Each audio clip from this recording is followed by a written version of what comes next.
Just kidding. Howdy, howdy, howdy. Welcome to Cliff Notes Live. Welcome to episode 85. Yeah, I feel like sleeping. These house guests never sleep, which means I don't ever sleep. But I will say this. The only person in the Big Brother house who snores louder than Terrance, back a few seasons ago. I feel for it. I was watching last night up in the Have Not room. Nicole and Daniel are trying to have a conversation, and Terrance is over in the corner on one of those floaties, just snoring away. I sympathize with you, brother. I absolutely do. Hope y'all are doing fantastic. Before we go any further, a big old SKD 143. I hope y'all are doing fantastic. It's Big Brother season. You got to be doing well, right? A little tired, probably. I can sympathize with that as well. But yeah, it's been a lot of fun. 13 days in. Can y'all believe what a crazy first 13 days this has been? Incredible. It's been a little bit wacky. We've lost a person. First of all, y'all give me some comments. I just realized I got the wrong camera going. Tell me if the picture's all right. If not, I'll switch over and we'll see if it works. And while y'all are making some comments on that, let me just see who all's out here, all my friends for another episode of Cliff Notes Live. Jake the Horror Movie Geek. Hey, Jake. Marilyn Sutherland. Hey, Marilyn. Maureen Carroll. Brian Hustler. All my friends are. I hope y'all are doing great. Ma. Hey, Ma. Glad to see you out here as well. Michelle Moore. Fred Benson. Angie Hung. Hey, Angie. Pinjay. I hope I'm pronouncing that okay. 6 p.m. Big Brother time. 5 p.m. Mark Taylor. Did I say Mark? Hey, I'll give you a second one. Joyce Grinstead as well. Keith Franken. Lori Lyon. See who else I got down there. Annie Berger, Doug, Paula Scar, Tommy Braskett, Noah Lemon. I think Deborah. I don't know if I got you. Deborah Litwalk as well. So many friends out here ready to talk a little Big Brother. I don't know. Y'all may want to talk about something completely different. And if that's the case, that's fine too. But I'm kind of figuring Big Brother may be the dominating topic of conversation, right? Who's this? It's giving me Romper Room vibes. Mars, I remember Romper Room when I was a little kid. There's a lot of people who probably don't. Yeah, you see the goop up here? They had an eating competition for the veto competition. How come they never gave me an eating competition during my season? I went in several weeks thinking, oh, we're going to have weird tasting smoothies or something. And I thought I'd do pretty well with it. Never got a chance. Never had anything like that. They didn't play to my strengths while I was in the house. Rolling balls, I guess that's my strength. But they didn't know it at the time. So, whatever. All right. Did I say it or not? Just in case. Because I don't want to jinx anything. I'll do it again. SKD 143. I love my wife. I love my kids. Love all of y'all out here. Love the Big Brother fans around the world.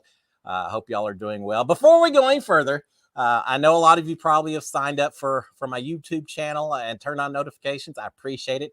For those of you who haven't, either watching live or watching on replay at some other point in the week, if you sign up for the channel and the notifications, every time I drop either tonight's show or when I drop my morning recaps, and I'm doing that every morning, doing anywhere 15 to, I went up as much as 30 minutes, but I've kind of settled on 15, 20 minutes.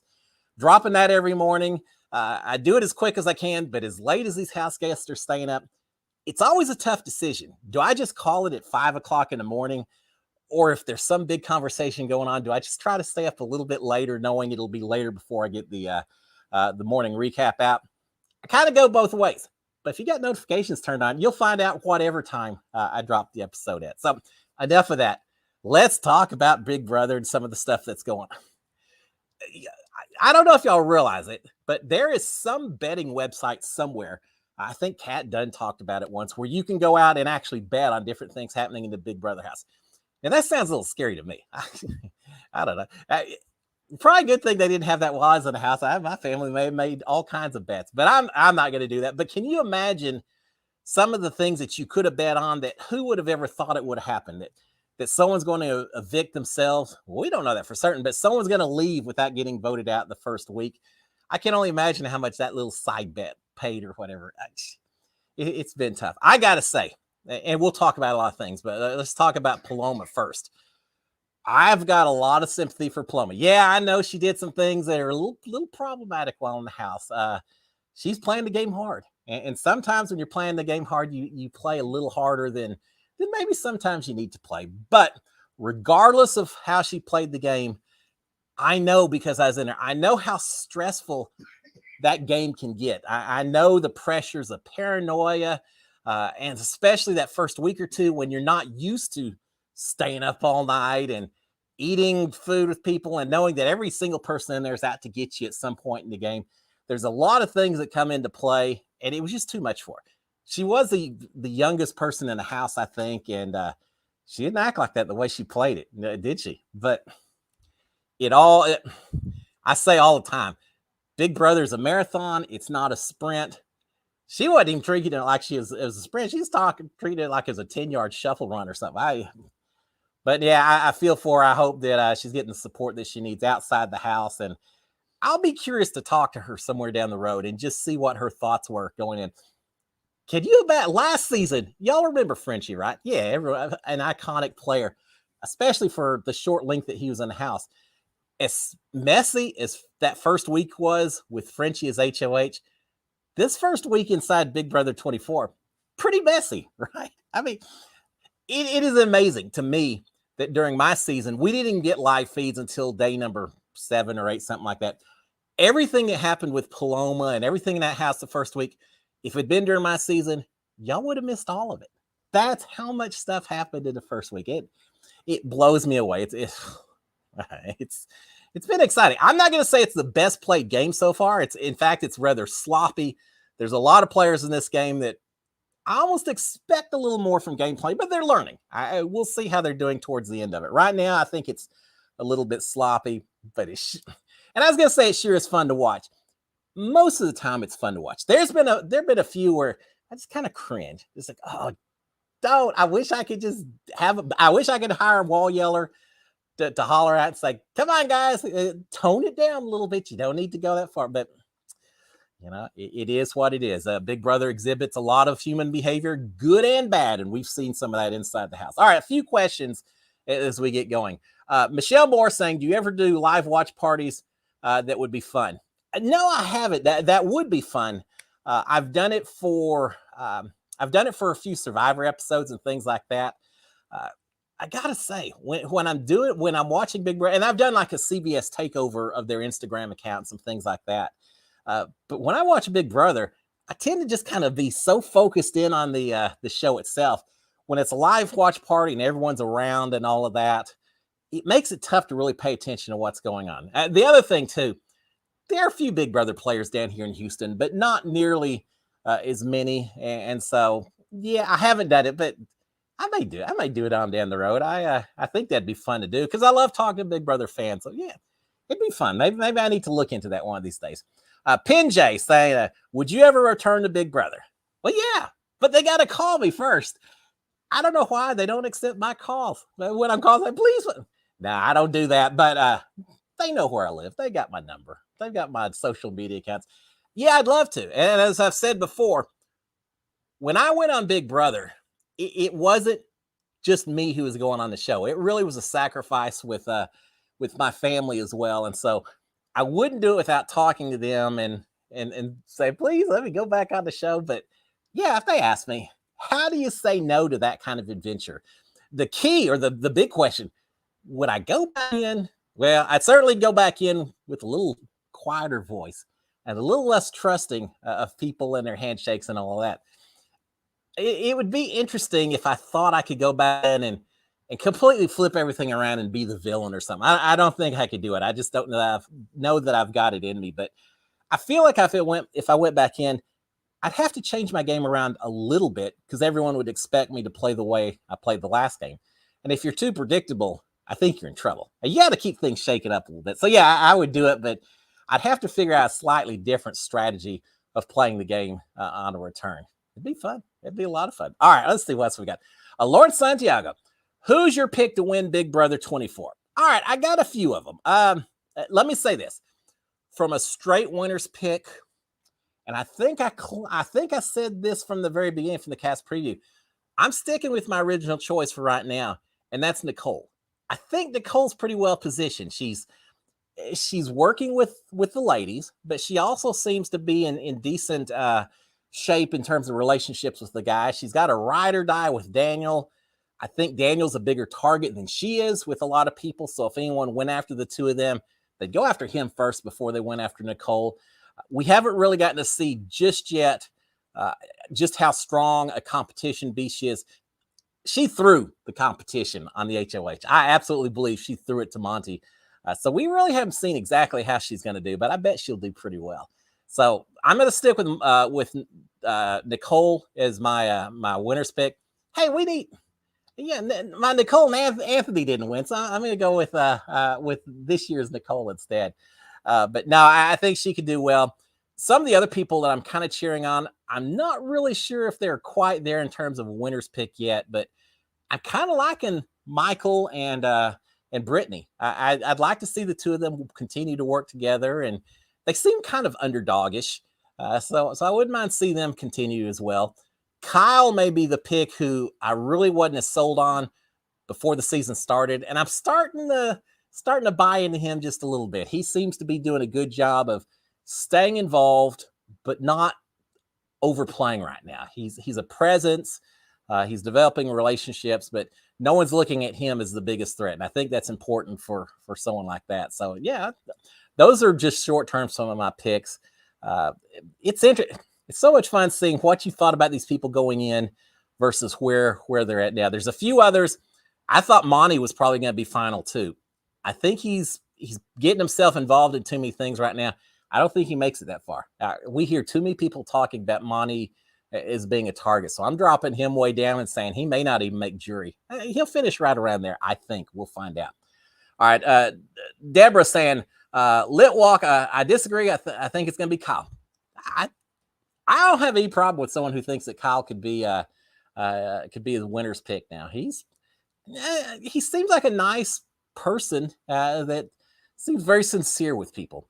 And now we see a little bit of, they deny it, and I'm not sure it's going to happen yet, but did y'all see a little flirting taking place between Alyssa and Kyle last night?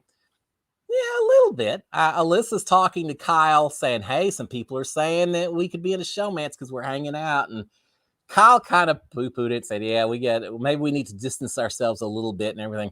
He didn't say yes to it, but how weird is it that a woman who says that, hey, people are saying we're in a showmance is talking to you on one side of the shower door while you're standing there naked on the other side of the door taking a shower. It's just weird inside the Big Brother house. But yeah, people are pointing that out, and they certainly get along well with each other. So I can see a little bit of flirting. Not that I'm huge into showmances. I don't necessarily want to see a bunch of them. Lord, I didn't want to see them during my season. I know. I want people who are there to play the game, not to hook up and everything else. But it's still kind of interesting to see how the relationships are forming. And it could be Alyssa and Kyle maybe is the first showmance, right? We'll find out. We got a lot of time left in this game, but I don't think either one of those are going home anytime soon. All right, Tommy Braskett. It seems the first week is always a rough week for the HOH. It's a double-edged sword. And here's the thing. When I tried out for Big Brother, I had a lot of people asking me, saying, Cliff, if you get in that house, are you going to try for the HOH the first week, or are you going to sit back? And I always tell them, I said, look, I'm going to be the old guy. And unless y'all tell me differently, I'm assuming I'm going to be the old guy. And I can't afford to sit back because I know I'm going to be targeted that first week. So, yeah, I'm giving it everything I've got. I've got to try to win that HOH, because if I do, then people will be forced to come to me, and maybe we can develop some alliances, some relationships, things like that. So for me, I had to win HOH, or I wanted to win HOH.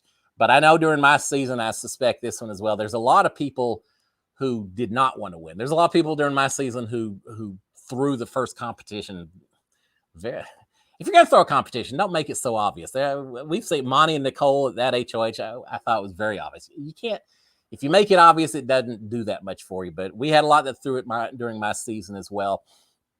And I think Daniel's problem with that HOH is, for whatever reason, he just couldn't get power consolidated as much as he needed to while he was upstairs in that HOH room. He got Nicole sold in, and that was good. But it almost seems like he spent too much time making a few enemies instead of spending time making some tight connections. And that isn't going to pay off in the long run. So, yeah, first week HOH, kind of tough. It depends on your situation whether you should go for it or not. I think Daniel will be okay. I don't think it hurt him necessarily, but I think he could have done more with that HOH as well. All right, Vantage Point saying, Nicole told Daniel she was a cop. Do you think she should have? Yeah, I saw that. I think and I don't know all the details, but I guess Daniel had a brother that was murdered, and he's still, it's not something you get over. And he mentioned that to Nicole, and she eventually came up and said, just because you went through what you did and all that, I just want to tell you, I've got mixed feelings. I really think that these two feel like they're absolute ride or dies. That's tough after just the first week that you can feel like that, because you don't know how things are going to go. But if you absolutely feel like your ride or dies, saying something like that maybe gets the other person to buy in just that much more, that, yeah, we truly are like this. This isn't just an alliance in name that we'll dump each other as soon as we get a chance. To actually say something like that is showing a level of trust that I think Daniel probably appreciated. So I don't have a huge problem as long as she only told him. As I've said before, secrets, there's no secret as soon as you tell someone else. It's potential solid gold type information. But in that case, I think her trusting him is probably okay. Sure, as I say that, a few weeks from now, something's going to happen and he's going to reveal it to everyone. It's a heck of a secret to have, right? I think it's dangerous, but I kind of see why she said it. All right, Mark Taylor saying, who are your next three out? All right, well, first of all, if you're out here and you don't know what's been happening in live feeds, everything else, this is not a spoiler-free zone. I don't want anyone sitting here saying, oh, Cliff, you spoiled it for me. I wanted to watch on the episode. I'm giving you a warning right now. Spoiler alert. All right, with that being said, it's obvious that Pooch is going home this week, right? We had the veto ceremony this afternoon. Michael did not use a veto. Now, I know there was talk about maybe him using it and then putting Joseph up against Pooch, so it'd be two guys against each other. I kind of see that, but if they truly feel like they've got the numbers to send out Pooch, I'm okay. I'm gonna say I'm okay with it, but I think that's a little dangerous because we're still a couple of days out from the vote, and you never know. Pooch is playing the game hard. You never know who he might be able to grab hold of, make promises to. We just don't know yet. So I think it's dangerous to go ahead and keep someone in there that you don't really want to send home. And Taylor's done a good job of getting in a little tighter with the women and at least improving upon what was a kind of rough first week. Not all her fault. A whole lot of it not her. A whole lot of it not her fault. But perception is reality in the game of Big Brother, and whether it's your fault or not, sometimes things just don't go your way. She's done a good job with as well, but I think obviously, almost certainly, Pooch goes home first. After that, it all depends on who wins these next few HOHs. I could certainly see Turner going home right behind Pooch. After that, again, it depends on who wins, but maybe one of the ladies. I'm liking Indy. I called Indy as the first boot. She's kind of, I'm going to just say how it is. I don't give a damn how it affects my game or anything else. I'm just going to say what I'm thinking, which is kind of refreshing in there. I don't know that makes for the absolute best gameplay, but I think you maybe, after you see a couple of guys go, you may see it flip back the other way. So who would the woman be? I don't know. There's still people who really want Taylor out, and I don't quite understand it just yet. I mean, Jasmine just goes on and on. So depending on who got it, I could maybe see Taylor going home as the third after Pooch and Turner. But again, it all depends on who's winning those HOHs. I kind of want to see some people win an HOH that we don't necessarily know exactly how it's going to work.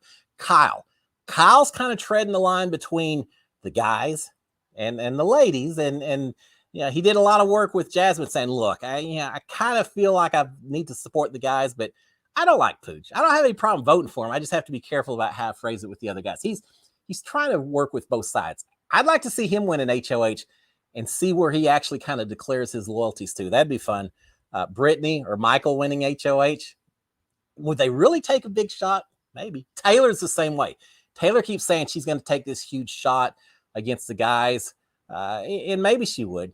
But would she maybe go against the women too? I don't know. There's a few I'd love to see win this next HOH. We'll see. All right. Pin Dot saying, pretty sure Mickey would win an early challenge. Win an eating challenge in your season. Well, if it's watermelons, I just would have thrown a talent right there and said, yeah, that's not going to happen. And then I would have pointed a finger at production and said, I can't believe you guys. Yeah, he'd probably win that one. When it comes to pies and sweets and everything else, then those big old alpha male, the bros, the muscular jocks, they don't eat the sugar the way I eat the sugar. I think I could hold my own. I got a little more reservoir capacity than some of those guys do as well. I thought Joseph got, I don't know if y'all saw it, they got a cake mix and some party hats because Joseph's birthday is next Saturday. But everything they got, the icing, the cake mix, everything is sugar free. Man, if there's ever a day that should be considered a cheat day, it seems like your birthday ought to be it. I think it should be against the law to sell any kind of birthday cake that's sugar free. You got to go all in when you're celebrating your birthday. The sweeter, the more decadent it is, the more the celebration, right? Yeah, I'm kidding, obviously, but yeah, I'd do okay. I feel pretty confident in that. All right, let's see what else do we have out here. Vantage Point saying, could you explain? All right, could you explain why you always say SKD 143? Yeah, I forget that some people may not be completely aware of that. So here's the deal. Right before I went on Big Brother, actually, while I was packing my bags in case I got picked for Big Brother, while I was packing them, my family was watching a documentary on Mr. Rogers. And Mr. Rogers always had a little shorthand of 143. And that stands for 1 letter in I, 4 letters in love, and 3 letters in you. So 143 is shorthand for I love you. Back in the days when people actually had this thing called pagers, sometimes they would say 143 at the end of the message as a shorthand for I love you. It's like the 1980s version of emojis, I guess, huh? So that's where the 143 came from. So I was watching the documentary while I was packing, and I told my wife, said, all right, if I'm in there, that's going to be our code. I'm going to holler out 143, and you'll know what I'm talking about. And so I had that. Now, here's a little insider scoop. I also had seen a little bit earlier that Allison Grodner had done some kind of interview, and at some point they had asked her some of her favorite things. And one of the things she mentioned was a documentary on Mr. Rogers that she had watched. So I thought, well, if the executive producer of Big Brother also watched this documentary, she's going to know what I'm talking about when I say 143. And it seems like it's always a good idea to keep the executive Big Brother bosses happy, right? So that was a part. But mainly it was just a code to my wife. And then when I got in there, I thought, well, I don't want it just to be to my wife. I want it to be to my kids too. So SKD, Sharon, Kelly, Daniel, my wife, my daughter, my son. So SKD 143.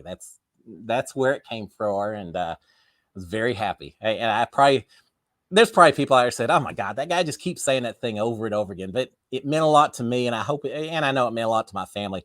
It was our way of communicating, even when we didn't have communication going on. So yeah, that's where it came from, Mr. Rogers, and just wanting my little secret code to my family. All right, let's see. Brian Hosler, I don't like the personal attacks, backstabbing. They could play the game without it. Yeah, I agree. I mean, even Daniel at one point talking about him not liking Taylor and all that. I think it was Jasmine. Because Jasmine is saying, look, I think we're going to go for Pooch, but I know I don't, or maybe it was Monte. I can't remember who it was. Someone said, we're going for, it wouldn't be Monte. Someone said, we're going for Pooch, and I know you've kind of got your beef with Taylor. I just don't want you to be upset about it. And Daniel came right at it and said, no, look, my attitude towards Taylor, it's a personal situation. It doesn't have, it's not necessarily game related. I can separate game from personal. Well, I'm glad he recognizes that, but I don't understand what the personal and antagonism is that he feels to her. I don't. I mean, there's part of it. And I talked last week about this Lord of the Flies type syndrome, the Mean Girl syndrome. You get in that house, especially the first week or two, and you so much don't want to be that first target. It's just, God, please look at someone other than me when you're figuring out who to target. And so it becomes easy. If you see someone else that's picking on someone, if you see someone else that's saying disparaging remarks about someone, it's not the best in human character, but it is easy to just kind of pile on and say, oh, I found my target. As long as I can keep them focused over there, it's going to protect me a little bit. And the next thing you know, you're joining in, you're doing what you can to make sure the target stays where it is.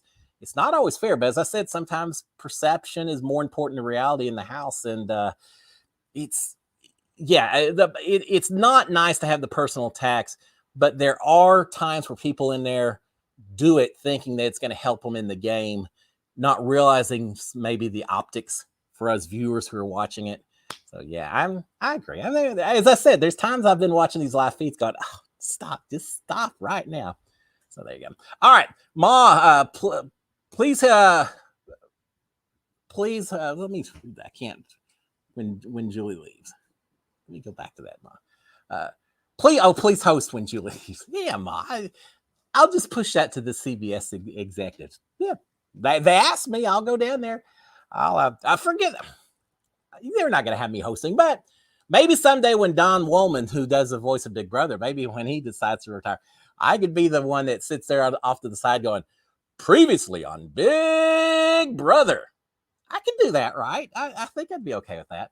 All right. Dak Chak says, Michael is my pick to win at the moment. He's starting to show his strengths. I agree. And Donkey Donk is saying Michael is winning too much. I agree with both of those. I mean, here's the thing. And I think back to my season when Sam Smith won the first 2 veto competitions. Next thing you know, everyone's kind of looking towards Sam as maybe being a little bit of a comp beast, which is a double-edged sword. On the one hand, and Michael faces the same thing, people are starting to look at him and saying, well, he's a super fan and he's a comp beast. Man, that's a deadly combination. If we don't get him out now, when? And because of that, who was it that was asking the next 3 or 4 people that go home? It could be Michael. It easily could be. But I think he's got a pretty decent personality. I feel for the guy, though. I was watching the night before the show started. Everyone's in the kitchen cooking dinner, and Michael's trying to be involved, but he just doesn't always really. There's a little social awkwardness at times. And he's just standing there kind of looking around. And we all know the feeling, or a lot of us know it, right? Where you go to a party or something and you're just saying, God, I don't know how to talk to these people. You're over in a corner and I know I need to say something to someone, but I don't know how to do it. That's what Michael looks like every once in a while. So there's, from the social side of it, he's got a little work to do. But from the competition side and from the knowledge side, he's putting it together, right? He's won 2 vetoes. He almost won that HOH pie eating contest, and I think it's a good thing he didn't. Winning three events in a row certainly marks you up. So from that standpoint, I agree. It's a dangerous position to have. He probably is winning too much. But here's the other thing. If you win a few competitions like this, then suddenly, when it comes to a veto competition, for example, there may be a lot of people approaching you and saying, look, if I get house guest choice, would you play for me? Would you work with me? Maybe pull me off the block? There's things like that. There's people that may start worrying a little bit more about what's Michael going to do if he wins HOH. And as a result, people may not want to alienate you quite as much. They're going to be much more likely to kiss up to you a little bit. And even if they're lying through their teeth, at least pretend like they're wanting to work with you and everything. And we've seen him getting pulled into a few more alliances because of that. I noticed a little bit during my season when I won the battle back and then I turned right around and won the HOH. I mean, I still had that big alliance, so it's not like I suddenly was friendly with everyone else, but people took me seriously after that. Before, I was just a guy kind of floating through and just there to have a little fun and all. I think what they saw from me. Afterwards, things changed a little bit. I knew that people were a little more interested in what I had to say and who I was considering and who I was talking to, things like that. So, yeah, I see both sides of Michael. It's good that he's winning. He just needs to be careful about it as well. But I'm all in for Michael. I hope he does well with this game. I like it. As a super fan, we're partners in crime. Yeah, I'm looking forward to see how Michael does. All right, Michelle Moore. Heard the cake was for Indy's anniversary. See, we don't know. And I mentioned that on my little morning recap this morning. Joseph's birthday isn't until next Saturday, I think. And that's very early for cake mix. We had at least two people who had birthdays during my season. I think Kimmy and Jack had birthdays on the same side. Isn't that amazing? What a coincidence. Those two shared a birthday. About the only thing they shared. But They both had a birthday fairly early in the season. And I feel like we got cake mix a day or two in advance, not a whole lot more than that. The other thing is that Big Brother also didn't make a big announcement of, hey, go check the storage room. We just opened up a cabinet one time and there were some cake mixes in there. So, yeah, it was kind of interesting that just kind of out of the blue, they had the cake mix there. They had the party hats and all that. So maybe it was for Indy. And maybe when everyone saw that and said, oh, Joseph, it's your birthday. Maybe at that point, the Big Brother producer said, that's not what it is, guys, but they can't say that. Maybe that's why a little bit later they also got the beer and the wine and whatever else. I think it's just beer and wine that they got. And at that point, maybe someone said, this is for Indy's celebration of her 1 year anniversary. Speaking of, congratulations to Indy. I love watching her talk about, I've enjoyed watching her talk about Brazil versus America, Big Brother Brazil versus US Big Brother and all that. But congratulations to her. She's a full citizen, and she had so many kind things to talk about with regards to this country, saying, yeah, I know there's problems here too, but y'all take for granted how great it is. I like hearing that. I wish more people would talk about that a little bit. So yeah, I was happy to see that as well. That beer and wine. There are 15 people in the house, and they got 2 bottles of wine and 2 beers. And you would think that these are people who haven't had a drip of water in a week, and they found a barrel of water or something, the way they came running in. You know, I was always amazed when I was in that house. They're so excited about beer and wine. Yeah, I know I'm going to get like half a can at most. It's not even enough to get excited about, but you look forward to anything that's different from your day-to-day life in there because it gets so boring. So I kind of do get it. But yeah, they had a little alcohol last night. Not as much as maybe they should have had to explain some of the goofy stuff that was happening there. Alyssa's acting like she's never drunk alcohol before. Taylor kind of had a few conversations talking about how she was just wanting to make out with someone, and little flirting of her own going on with Daniel. I don't think it goes anywhere, but it's kind of fun to watch. It's kind of interesting.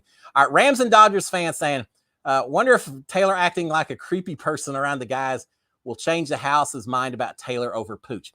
Well, see, that's the thing.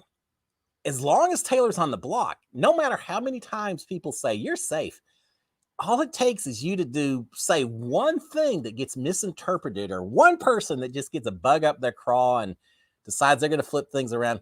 And the next thing you know, you're not as safe as you thought you were. So yeah, that's what I worry about from Taylor's standpoint, and why she really should have hoped that Michael was going to use the veto. She's been told she's safe, and I think she absolutely believes it, but things happen, right? When they told me I was safe when I was on the block versus Nicole, I believed it, and I think at the time everyone meant it, but things change. But yeah, we'll see. Yeah, Taylor was kind of chasing Daniel around a little bit. I don't think she was that serious about it. They had in the preseason interviews, Taylor had actually said, as part of her strategy, she said, I think her mom said, hey, go in there and play dumb. Play like you're stupid. And she said she was going to kind of go in there and do that to some degree and try to convince people that she really was most interested just in having a showmance while she was in there. And so maybe that was, her opportunity to try to do that a little bit. And I think she picked the one guy that she hadn't heard any of the other women were really interested in from a romantic standpoint.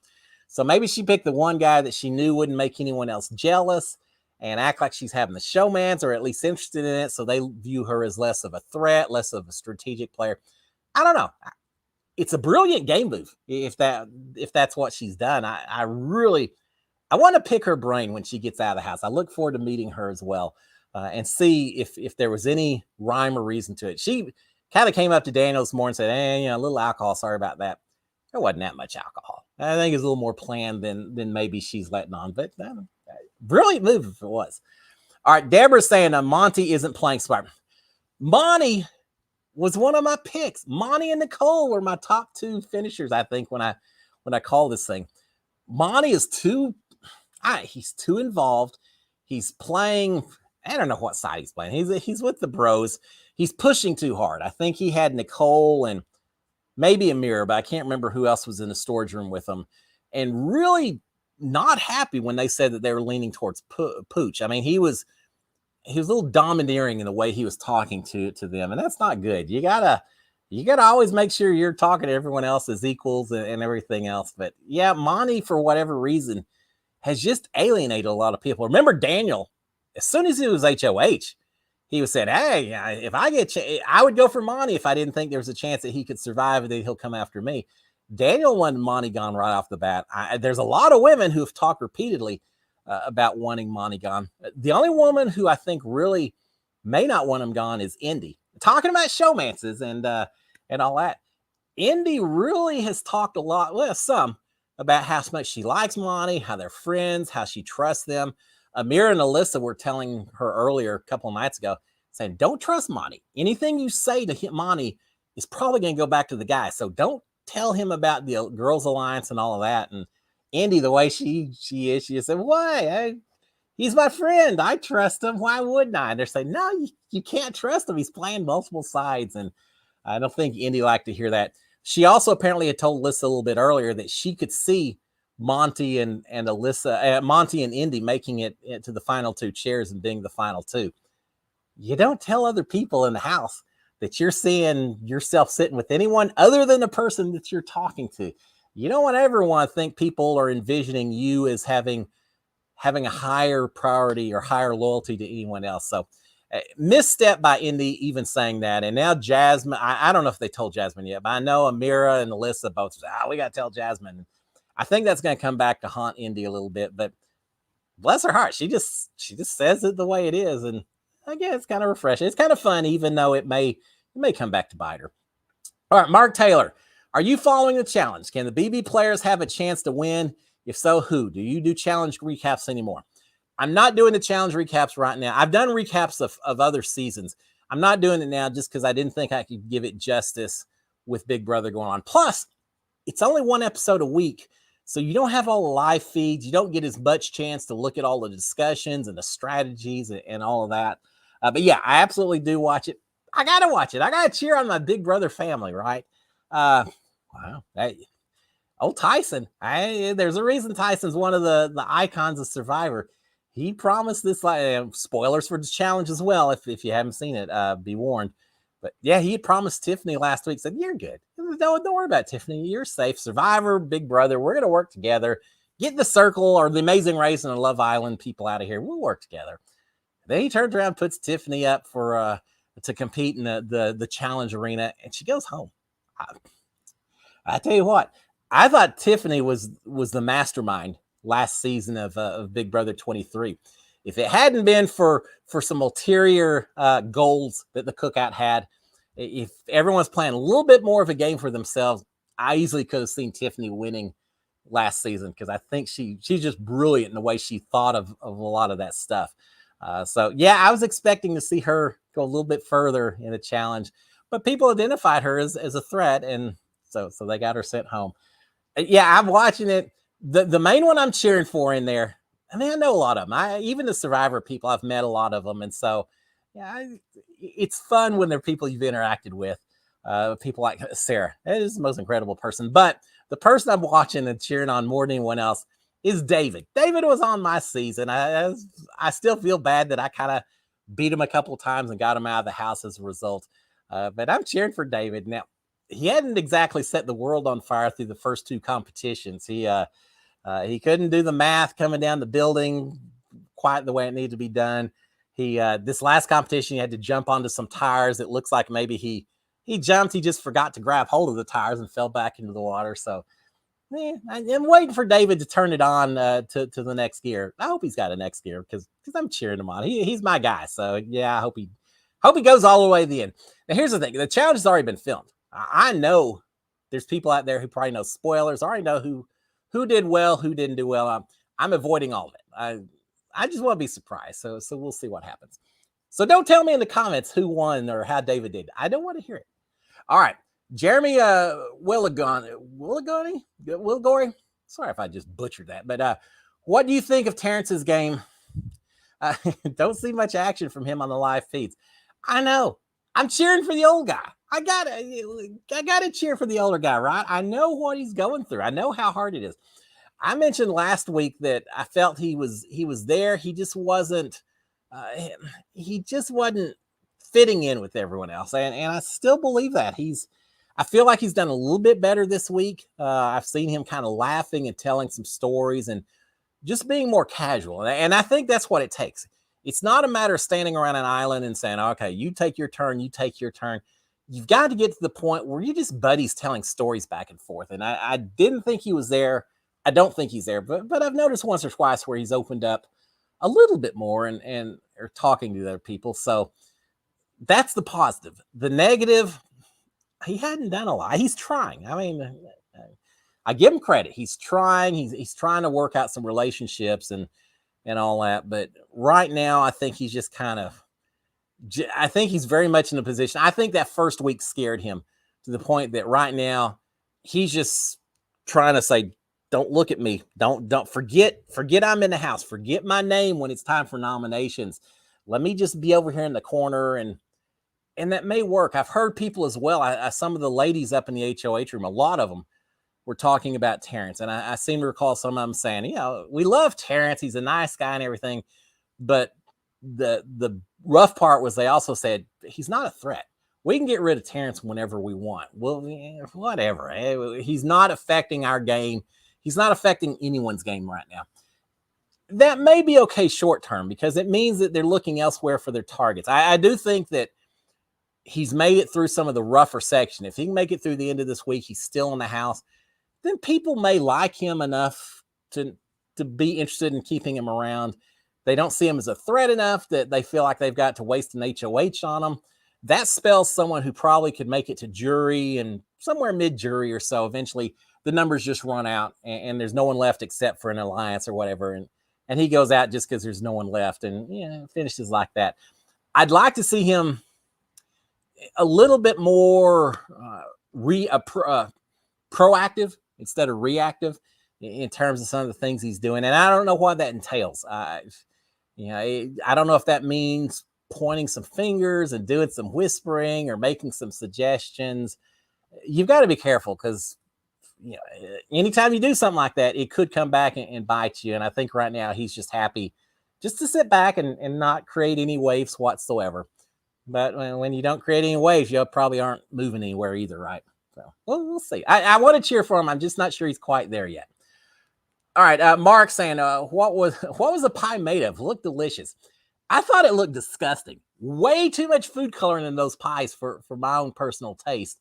But it must have been pretty decent because was it Taylor that grabbed a big old handful and took it away as she got done? And I don't know. I assumed it was just goop, but maybe they did put a little flavoring in it. Maybe they had the actual fruit. I don't know. It looked pretty gross to me, but hey, anything that's a little bit of a variety. I laughed that you start off with a little pie and it just kept getting bigger and bigger. I would have done all right on a competition, but yeah, I don't know. I look kind of gross. All right. Let's see. What else do we have? Angie's saying, tough to answer, but if you were in the house, who would you have worked with? I think I would have gravitated to, and I was going to say the underdogs, but I'm not sure who those are just yet. I think I would have probably related most to Brittany and Michael, Terrance. I mean, probably Terrance and I wouldn't be in the house together because we're two of the older guys. But if he was in there, Brittany, Michael, Terrance, probably Nicole. I just like Nicole, and I'd get along with her. I don't know if she'd want to get along with me, but those are probably the ones. Kyle to some degree, but I think Brittany and Michael would be who I'd be approaching and saying, look, guys, let's the three of us. No one expects us to do anything in this game. Well, they didn't at the start. Now Michael's maybe taking it up a level. But yeah, I think the two of them would be fun to work with. I would be cheering them on and I'd be watching their back. Now I got to say, Brittany, she's a super fan. I like her. She's trying to play the game.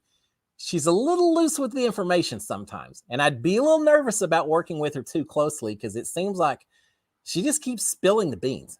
She's told the guys some things that the ladies have said. Jasmine was hot, or Amira, I think, was hot. That Amira had talked about maybe wanting Pooch or Monte. I can't remember at this point in time. I think Monte.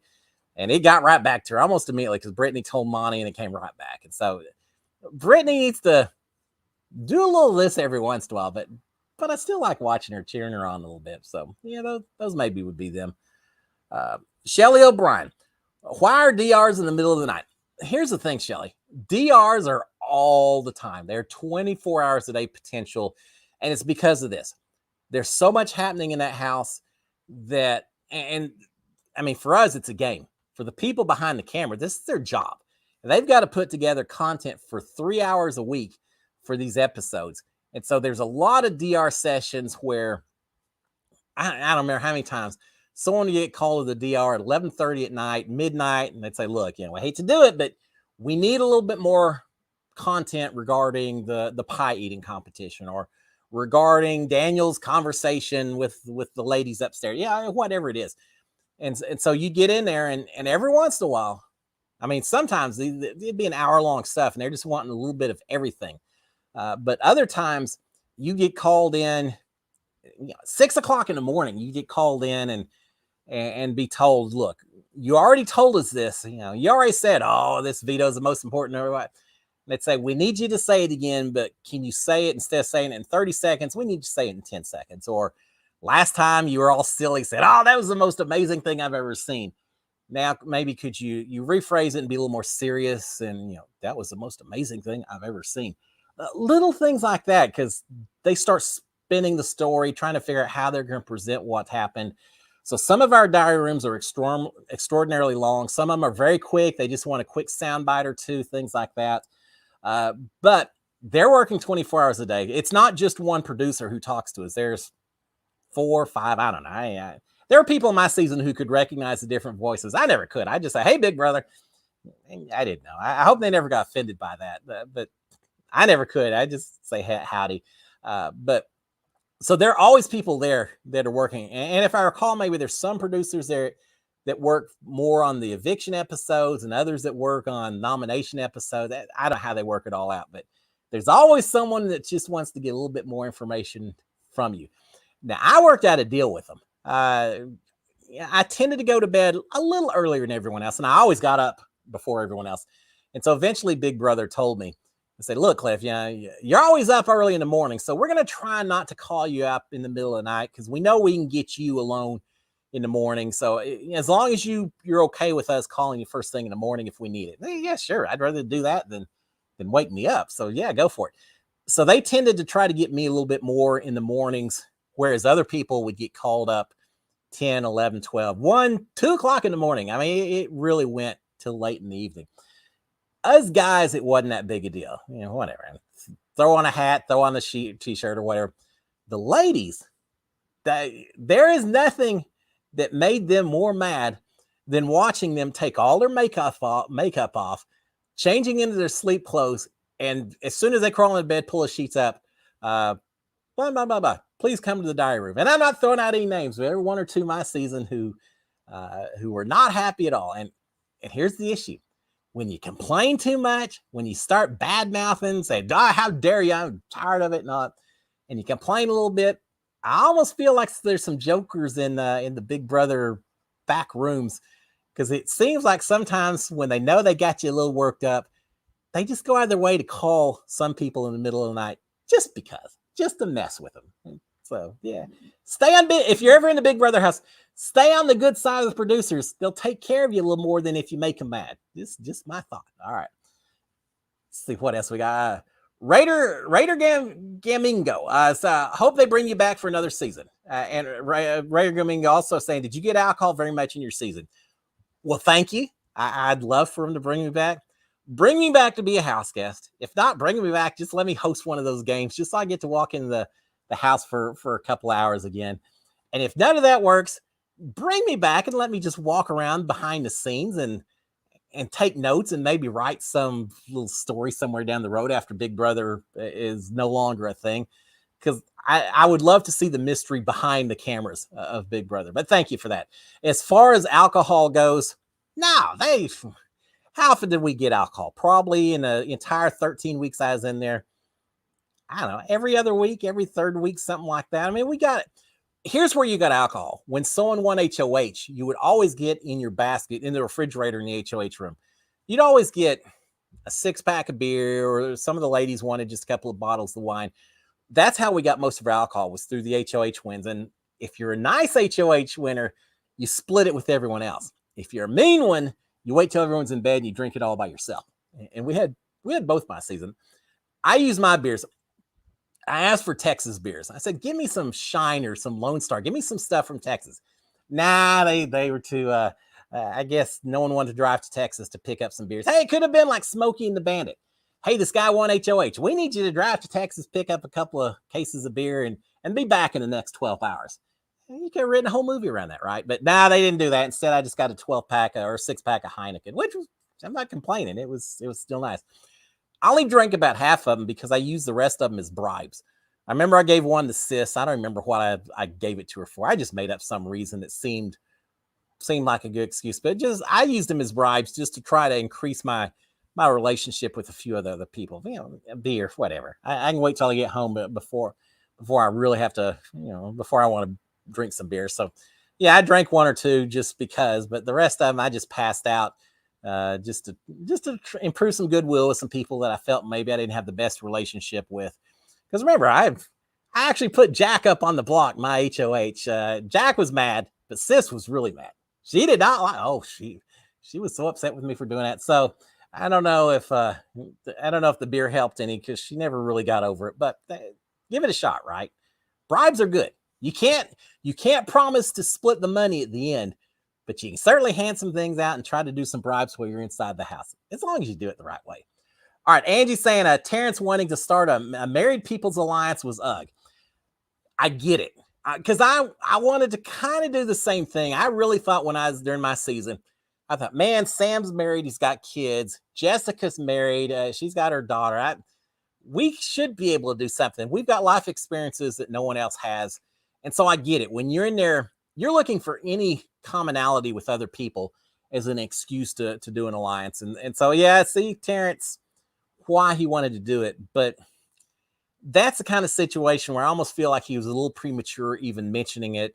He just should have thought that because we've got these shared connections, because we're a little older, because we're married and all that, it maybe is going to make it easier for us to bond with each other. Don't call it anything. These people who form these alliances and immediately want to come up with these names and everything else, why? I think Big Brother encourages the alliance names and everything, but don't do it. And if you are going to name your alliance, don't put a number in it. Don't call it the 6 shooters. Don't call it the Mamba 6 or whatever. Yeah, because if you put a number next to it, then if anyone ever overhears it, they know exactly how many people are in the alliance, and that's not good. Just put a name without the number. Or if you want to really get sneaky, I don't know. I could have put a big number on it. If there's 3 of you in the alliance, call it the Magnificent 7 or something. And then get everyone else paranoid about, well, we know who these 3 are, but who the hell are the other 4 people that make up the 7? You could play with people quite a bit doing something like that, right? I mean, any little thing that you can do to get people off edge in that house is probably to your benefit. Wow, 7:55. All right, well, we'll keep going as long as we can, guys. Mark's saying, will Daniel ever do his Elvis impression? Are you talking about some pressure? Now, I've seen pictures of him, and I got to say, I'm pretty impressed. I think he does a heck of a job. I think he would impress people in the house if he did it. Will he? I don't know. Maybe. For all we know, he may have been told you can't do your Elvis impression because it violates the Elvis imaging and likeness trademarks or something. I don't know. There may be reasons why he's not allowed to. But yeah, I feel like he could do it kind of like, oh, mama, whatever. I'm not going to start my own Elvis impersonations, but I don't know. It'd be fun to see. But he looks pretty good, like a pretty good look similarity to Elvis when you look at some of his pictures. So, yeah, I'm ready for it. Garrett Mayover saying, thoughts on Taylor? Yeah, I think Taylor's done a pretty good job of recovering from what I thought was maybe an unrecoverable position. I'm not going to say lucky, because I truly think even if Paloma hadn't left early, I think Taylor still survives. I think if Paloma hadn't left early, Taylor probably gets evicted. But then I think she beats either Alyssa or Paloma when it comes down to that competition. And I think they would have been running across all those pylons and keyboards to get to the end. She flew. I think she would have beat either Paloma or Alyssa and sent one of them home. So I'm not going to call it lucky, because I think Taylor would have been here no matter what. But I certainly felt like the odds were stacked against her to begin with. And as I said before, she's not there yet. She still has some people that have an unnatural dislike of her, which may change, but she's at least getting the chance to play the game now and try to prove herself up and make some friends and all of that. So, yeah, I called for her to make it to the top 5, the final 5, not the final 2, but I called her to make the final 5. And I thought those odds that was pick was gone as of last week. Now I'm not so sure. As I said, I here's the thing with Taylor. Because she sees everyone going for Pooch, she's kind of bought into this idea that she's not a target anymore. And that's not the case. It just means she's not the biggest target this week. There's still plenty of people who would like to see her gone. Taylor, almost more than anyone else, may need to win HOH so that, yes, she's going to have to go after someone. But if she goes after the right someone's, she's going to prove to a lot of people that she's not going after them. And I'm talking about some of the women at this point. I think if she is to win HOH, immediately pull them all in, say, look, I'm here for y'all guys. This is going to be a group decision. I don't want this to be my HOH. I want this to be the women's HOH. This is where we begin our domination. If you phrase it like that and get everyone else, all the women on board that, oh, we're empowered, we've got this opportunity, I think you pull everyone together at that point in time, and I think that helps her, and I think it creates a whole lot of goodwill going forward. I think she needs something like that because she's got some relationships that it's not her fault, but she still has some relationships that need to be healed a little bit. That's the way I think she does it. Just my thoughts. All right, guys, it is 7:59. We're gonna go ahead and shut it down. But as I've said before, this isn't the end of Big Brother talk for the week. This will just be the end of the live discussions. But every morning I do the morning recap. I'll talk about everything that happened not everything. I'll talk about the stuff that happened overnight that has some relevance, significance to the game itself or to some of the relationships. And also I do that every morning, drop it typically, 7, 8, 30 or so Central Time. So adjust that for wherever you are. But certainly if you go out and subscribe to the channel, hit notifications, you can hit the thumbs up if you're out there as well. I certainly don't have any issues with that. And I thank you for it. But if you'll do that, we'll talk every day, or you'll hear me talking every day about what's going on with Big Brother. But until then, guys, y'all have a fantastic rest of the week. I love this time of year. Big Brother is going full speed. Well, we're day 13, so we've got 69 days or so left. We got a lot of games to be played, and I'm looking forward to every bit of it. So I'm going to shut it down. Let me go take a nap real quick before I have to wake up and watch live feeds again. But until then, guys, SKD143, cheers, my friends. Hugs to all of y'all. I will talk to y'all again next Monday and be talking a lot about Big Brother between now and then. Y'all have a great one, guys. Bye, my friends.